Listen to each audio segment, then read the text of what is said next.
Akhenaton a failli disparaître de l'histoire égyptienne, mais il est toujours présent dans notre histoire. C'est Sigmund Freud, le père de la psychanalyse, qui en fait, en 1939, avec son grand livre « L'homme, Moïse et la religion monothéiste », un grand mythe moderne. Mais qu'est-ce que Freud vient faire dans ce casse-tête égyptologique ? En 1939, il est accablé par la maladie, la menace du nazisme est omniprésente, il est contraint à l'exil à Londres. Freud se confronte alors à la plus douloureuse et la plus brûlante des énigmes du présent. Pourquoi les Juifs s'attirent-ils tant de haine ? Y a-t-il des origines inconscientes de l'antisémitisme ? Et faut-il les chercher dans le judaïsme lui-même ? Pour Freud, Moïse est l'homme qui quitte l'Égypte pour fonder la loi nouvelle.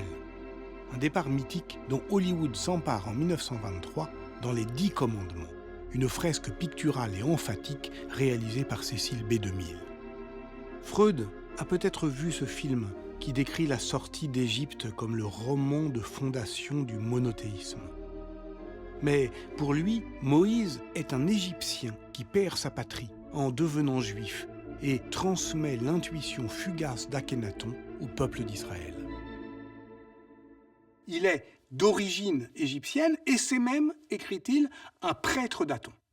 Voilà le lien qu'il fait entre Akhénaton et Moïse.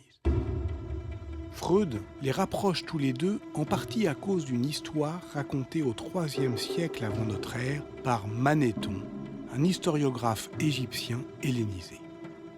Selon Manéthon, au temps d'Amenhotep III, le père d'Akhénaton, un prêtre égyptien du nom de Osarzeph prend la tête d'une communauté de lépreux et constitue au nord du pays une sorte de royaume turbulent qui terrorise l'Égypte. Et ce prêtre Osarzeph prend le nom de Moïse. Cette histoire raconte qu'en fait, 1000 ans après le règne d'Akhénaton, même si l'on a oublié l'existence de son règne et de son nom, une trace, un traumatisme est resté dans les mémoires.